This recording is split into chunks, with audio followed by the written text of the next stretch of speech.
ஜட்டாயு மோக்ஷம்.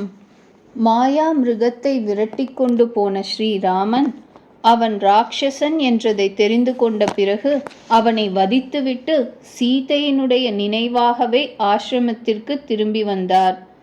ஹா லக்ஷ்மணா, ஹா சீதே என்ற தீன பாவத்தோடு நமது ஸ்வரம் போல் துவனிக்கும்படி உத்கோஷம் செய்து கொண்டு மாரீச்சன் மரித்தானே, அந்த சப்தத்தை காதால் கேட்டவுடன் சீதா தேவியானவள் எவ்விதம் எண்ணுவாளோ?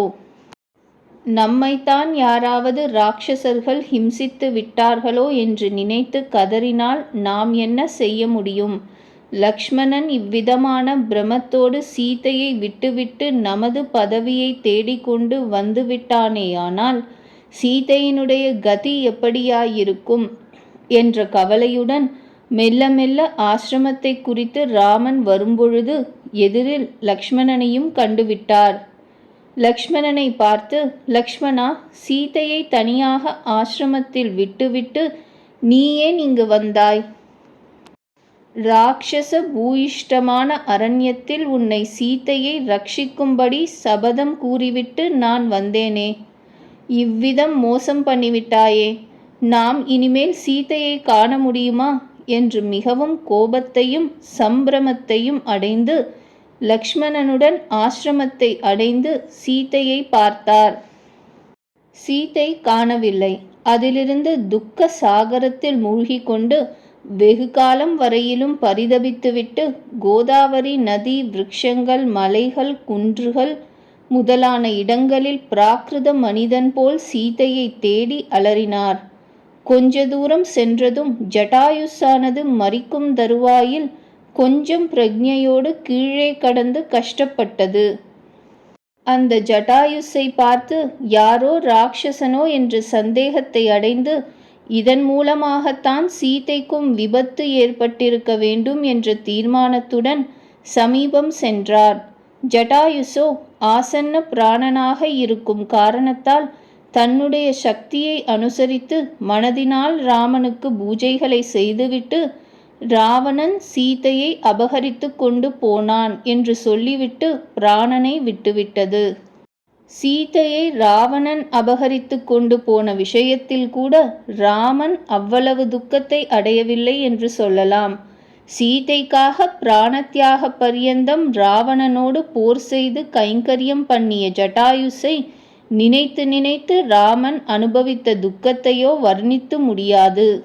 பிறகு தன் விஷயத்தில் இந்த ஜட்டாயுஸானது பிராணனை இழந்திருப்பதனால் ஜட்டாயுஸுக்கு தானே பிரம்மமேத சம்ஸ்காரம் செய்து திவ்ய லோகத்திற்கு அனுப்ப வேண்டும் என்ற எண்ணத்துடன் லக்ஷ்மணன் மூலமாக அக்னியை சித்தமாக கொண்டு காஷ்டங்களையும் கொண்டு வரச் சொல்லி ஜட்டாயுஸுக்கு ஸ்ரீராமனே சம்ஸ்காரம் செய்து உதக தானாதிகளையும் செய்து பரலோக பிராப்தி ஏற்படும்படி உத்தரவு அளித்தார். ஸ்ரீராமன் ஜட்டாயுவிற்கு திவ்ய லோக பிராப்தியை விதிக்கின்றார். யக்ஞசீலாகா என்றால் யக்ஞானுஷ்டான தத்பரர்களான கிரகஸ்தாசிரமிகளாக ஆவார்கள். அவ்விதம் ஒரு தினம் கூட விடாமல் காலையிலும் மாலையிலும் திரேதாக்னியை உபாசித்து கொண்டிருக்கும் யக்ஞசீலர்களான கிரகஸ்தர்களுக்கு எந்த லோகமோ அந்த லோகங்களையும் பஞ்சாக்னி மத்தியில் தபஸை செய்து எப்பொழுதும் தபஸ் சீலர்களாகவே இருந்து கொண்டு வருகின்ற வானப்பிரஸ்தாசிரமிகளுக்கு எந்த லோகமோ அவைகளையும் சர்வசங்க பரித்தியாகம் செய்துவிட்டு நிர்ஜனமான பிரதேசத்தில் கூட்டச்சாரியாக அவ்யக்த லிங்கனாயும் எப்பொழுதும் பிரணவானுசந்தானம் செய்து கொண்டு இருந்து வரும் சந்நியாசிகளுக்கு எந்த லோகங்களோ அதுகளையும் பூமியில் உள்ள போக வாசனைகளை விட்டுவிட்டு ஜீவ தசையின் முடிவு வரையிலும் ஆச்சாரிய குலத்திலேயே வசித்து கொண்டு குரு சிஸ்ருஷையை செய்து வரும் நைஷ்டிக பிரம்மச்சாரிகளுக்கு எந்த லோகங்களோ அவைகளையும் கிருஹஸ்தர்களுக்குள் திவ்ய போகத்தை அனுபவிக்கும் பிரஜாபதியின் லோகமென்ன, சந்நியாசிகள் செல்லும் பிரம்மலோகமென்ன, வானப்பிரஸ்தாசிரமிகள் செல்லும் தேவலோகமென்ன, நைஷ்டிக பிரம்மச்சாரிகள் செல்லும் தபோலோகமென்ன, இவைகளை ஹே கிருத்ராரஜா நீ அடைந்து அந்த லோகங்களில் திவ்ய போகத்தை சாஸ்வதமாக அனுபவிக்க வேண்டியது. அந்த லோகங்களில் சாஸ்வதமான திவ்ய போகத்தை அனுபவித்த பிற்பாடு பிரசித்தமான பிரம்மலோகத்தையும் அதாவது மோட்சத்தையும் நீ அடையலாம். சம்சார மண்டலத்தில் புனராவிருத்தி இல்லாத லோகமே மோட்சலோகமாகும். அந்த லோகத்தில் சம்சார வாடையே இராது. அதைத்தான் அபராஜிதமான வைகுண்டம் என்றும் மதாந்திரத்தில் சொல்லப்படும். ஞானஹீனமான பக்ஷிகளுக்கு இந்த உத்தம லோக பிராப்தி ஏற்பட நியாயமுண்டா என்ற சங்கையை அடையக்கூடாது. ராமனுடைய கையால் செய்யப்பட்ட பிரம்ம மேத சம்ஸ்காரத்தால் ஜட்டாயுசானது திவ்யலோக பிராப்திக்கு அர்ஹமான சரீரத்தோடு கூடினதானபடியால் ராமனுடைய அனுஜ்ஞாபலத்தை கொண்டு பக்ஷிகளுக்கும் திவ்யலோக பிராப்தி ஏற்படலாம். ராமன் மனிதனாயிற்றே. அனுத்தமம் என்ற சப்தத்தால் சொல்லப்பட்ட மோட்சத்தை கொடுக்கக்கூடிய சக்தி எப்படி ஏற்படும் என்ற சங்கைக்கும் அவகாசமில்லை. மூட லோகத்தினுடைய திருஷ்டியை அனுசரித்து ராமன் மனிதன் போல் நடித்து வந்தாலும் ராமன் பரவஸ்துதான் என்பதற்கு அசாதாரணமான லிங்கங்கள் ஆங்காங்கு இந்த பிரபந்தத்திலேயே சொல்லப்பட்டிருக்கிறபடியாலும் விஷ்ணுஹு என்ற சப்தத்தாலும் ஒவ்வொரு காண்டத்திலும் மகரிஷியானவர் ராமனை குறிப்பிட்டு சொல்லியிருப்பதினாலும் ராமன் பரம்பொருள் என்பதில் சந்தேகம் இல்லை. தவிரவும் சத்யேன லோகான் ஜெயதி என்ற வாக்கியத்தால் ராமன் சத்தியபரனானதினால் சத்தியபரனாக உள்ள மனிதனுடைய வசத்தில் சர்வலோகங்களும் இருந்து வருகிறபடியாலும் சத்தியம் என்ற விசேஷ தர்மத்தை அனுஷ்டானம் பண்ணும் உபாயத்தால் சர்வ லோகங்களையும் ராமன் தன் வசமாக்கி கொண்டார். போஜ ராஜ்யத்தில் ராஜவீதியில் ஒரு மண்டபத்தில் ஒரு வித்வான் ராமாயணத்தை பிரதிதினமும் படித்து வரும் வழக்கம் உண்டு. ஒரு தினத்தில் ஜட்டாயுசுக்கு ராமன் மோட்சம் கொடுத்த கட்டமானது விசேஷமாக நடைபெற்றது. அன்று மண்டபங்களெல்லாம் நன்றாக அலங்கரிக்கப்பட்டிருந்தன. மறுநாள் காலையில் பிரபாத சமயத்தில் போஜராஜன் நகர சோதனைக்காக கால்நடையாக போய்கொண்டிருக்கும் சந்தர்ப்பத்தில் அலங்கரிக்கப்பட்ட இந்த மண்டபம் அவருடைய கண்ணில் தென்பட்டது. அந்த இடமோ 4 ராஜவீதிகள் சந்திக்கும் இடமாகும். அங்கு ஒரு பட்டாரகன் அதாவது சேவகன் நின்று வந்தான். அவனை பார்த்து ராஜனோ, என்னப்பா இந்த மண்டபத்தில் விசேஷம் என்று கேட்டார். அதற்கு அந்த சேவகனோ, இந்த மண்டபத்தில் ஒரு சுவாமிகள் தினந்தோறும் ராமாயணம் படித்து வருகிறார்கள். நேற்றிரவு ஜட்டாயுசுக்கு ராமன் மோட்சம் கொடுத்த கட்டம் கதை நடந்தது. அதற்காக மண்டபம் அலங்கரிக்கப்பட்டிருக்கிறது என்று சொன்னான். அதை கேட்ட அரசனோ, நீ அந்த கதையை கேட்பதுண்டா என்றான். பட்டாரகன் கேட்பதுண்டு என்று சொன்னான். அரசன் பட்டாரகனை பார்த்து, ராமன் நம்மை போல் மனிதன்தானே, எப்படி ஜட்டாயுசுக்கு மோட்சம் கொடுத்தார், அதை பற்றி இந்த சுவாமிகள் என்ன சொன்னார் என்றான். பட்டாரகன், அதை பற்றி விவரமாக அந்த சுவாமிகள் ஒன்றும் சொல்லவில்லை என்று சொன்னான். இன்றைய தினம் நீ அந்த சுவாமிகளிடம் கேட்டு நாளை காலை பதில் சொன்னால் உனக்கு சன்மானம் தருகிறேன் என்று சொல்லிவிட்டு அரசன் போய்விட்டான். அந்த சேவகனோ மறுநாள் ராமாயணம் ஆரம்பிக்கும் பொழுதே அந்த சுவாமிகளுக்கு நமஸ்காரம் செய்துவிட்டு, சுவாமிகளே, நேற்று கதையில் ஜட்டாயுசுக்கு ராமன் மோட்சம் கொடுத்தார் என்று சொல்லப்பட்டதே, ராமன் நம்மை போல் மனிதனாக இருக்கும் பொழுது எப்படி மோட்சத்தை கொடுத்தார்? இந்த சந்தேகத்தை நிவர்த்தி செய்ய வேண்டும் என்று கேட்டான். சுவாமிகளும், சத்யேன லோகான் ஜெயதி என்ற சாஸ்திரமானது சத்தியத்தை கைப்பிடித்தவன் வசமாக சகல லோகங்களும் ஆகிறது.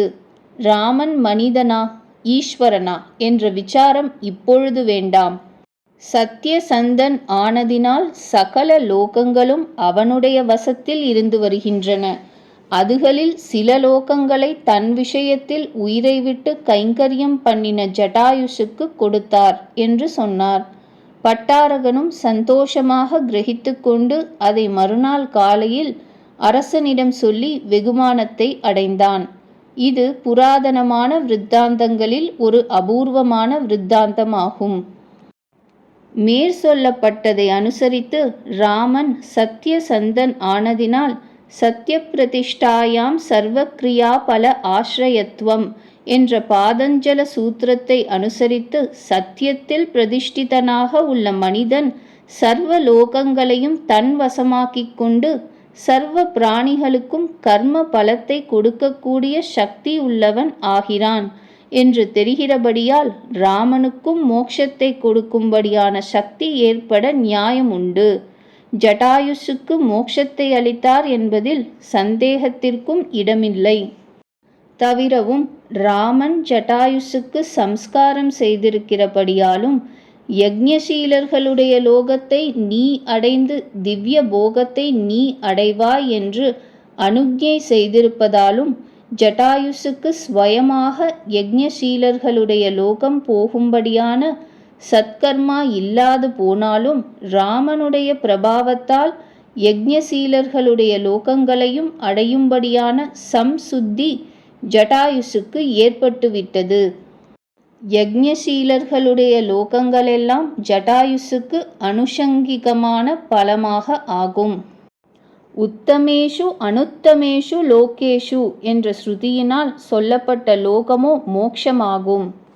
மகாவிஷ்ணுவானவர் அகண்டமான ஐஸ்வர்யம், தீர்க்கமான ஆயுள், ஆரோக்கியம், திவ்ய லோகங்களின் அமானுஷமான போகங்கள் இவைகளை தன் பக்தர்களுக்கு அனுஷங்கிகமாக கொடுத்துவிட்டு அந்த பக்தன் இவைகளை எதிர்பார்க்காது போனாலும் தான் வற்புறுத்தி பக்தனுக்கு கொடுத்துவிட்டு கடைசியில் பிரசித்தமான மோட்சத்தையும் கொடுக்கிறார். அந்த ரீதியை அனுசரித்துதான் பிரகிருதத்தில் ஜட்டாயுசுக்கும் மோட்சத்தை கொடுத்தார் என்று அறிந்து கொள்ள வேண்டும். ஆனால் வேதமானது ஆத்ம ஞானத்தை தவிர மோட்சத்திற்கு வேற ஒன்றும் சாதனமே இல்லை என்று சொல்லும் பொழுது ஞானமில்லாத ஜட்டாயுசுக்கு எப்படி மோட்சம் கொடுத்தார்? அப்படியானால் மேற்சொன்ன ஸ்ருதி வாக்கியத்திற்கு பிரமாண்ய விரோதமல்லவா ஏற்படும் என்ற சங்கை சிலர்களுக்கு ஏற்படக்கூடும்.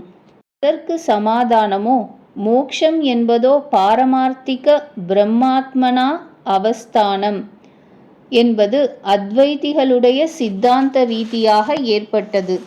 ஆத்மாவோ என்றும் பிரம்மம்தான். ஆகிலும் தான் பிரம்மம் என்ற ஸ்வானுபூதியானது அஞ்ஞானம் என்ற ஆவரணத்தால் ஏற்பட்டிருக்கிறது. சத்குருவினுடைய உபதேசத்தாலும் பூர்வ புண்ணிய பரிபாகத்தாலும் தான் பிரம்மம் என்ற ஞானம் உதித்துவிட்டால் அந்த அஞ்ஞானம் என்ற ஆவரணத்திற்கு பங்கம் ஏற்பட்டுவிட்டு ஆத்மா சச்சிதானந்த ரூபமான பிரம்மமாக பிரகாசிக்கின்றது. முன்பு இல்லாமல் புதிதாக வந்தது போல் தோன்றும். ஆனால் எப்பொழுதும் உள்ளதுதான். அப்பிராப்தமான ஒரு வஸ்துவை அடைவது என்பது அத்வைதிகளுடைய சித்தாந்த ரீதியாக மோட்சமாகாது.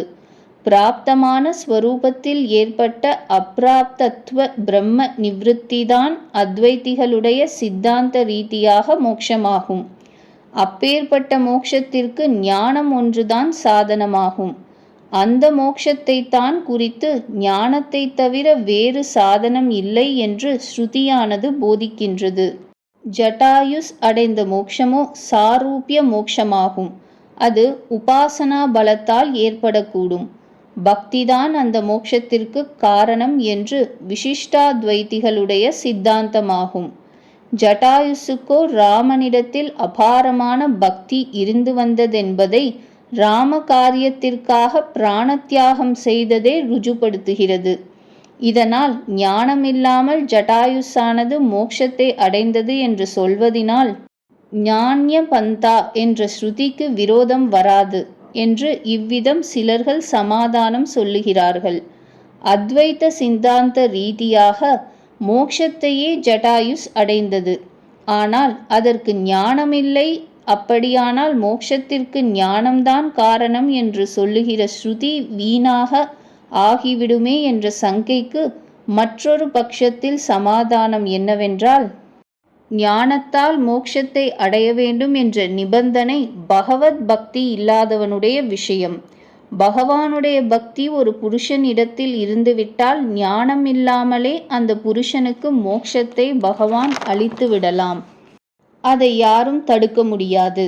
ஒரு புருஷன் ஒரு தேசத்திலிருந்து மற்றொரு தேசத்திற்கு தூம சகடத்தில், அதாவது ரயில் வண்டியில் பிரயாணம் செய்யும் பொழுது டிக்கெட் இல்லாத போனால் போக முடியாது என்ற நிபந்தனையானது அதிகாரிகளுடைய தயவில்லாத மனிதனை பொறுத்தது.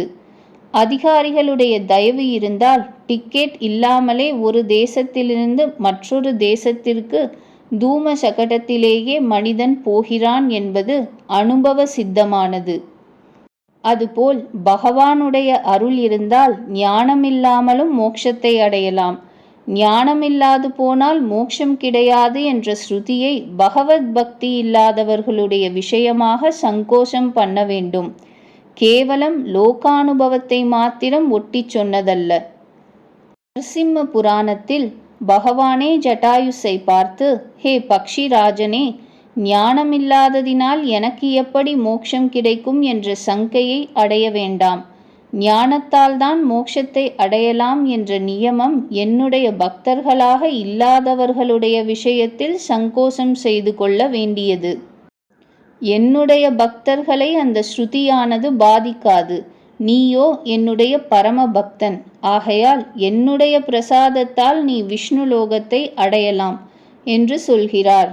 பக்தனுடைய விஷயத்தில் அந்திய காலத்தில் பகவானே நேரில் வந்து ஞானோபதேசம் செய்து அவனை முக்தனாகச் செய்கிறார் என்று தெரிகிறபடியால் அதை அனுசரித்து பகவானே ஜட்டாயுசுக்கு ஞானோபதேசம் பண்ணி கைவல்யத்தை கொடுத்தார் என்ற தாத்பரியத்தை பிரகாசம் செய்யும் பட்சத்தில் நாண்ய பந்தா வித்யதே என்ற ஸ்ருதிக்கும் சங்கோஷம் செய்ய வேண்டாம்.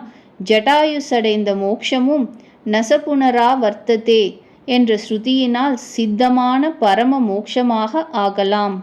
ஒருவிதமான விரோதமும் ஒரு வாக்கியத்திற்கும் கிடையாது என்றும் சில வித்வான்கள் சொல்கிறார்கள். இதுதான் சாஸ்திர சம்மதமான சித்தாந்தம் ஆகும்.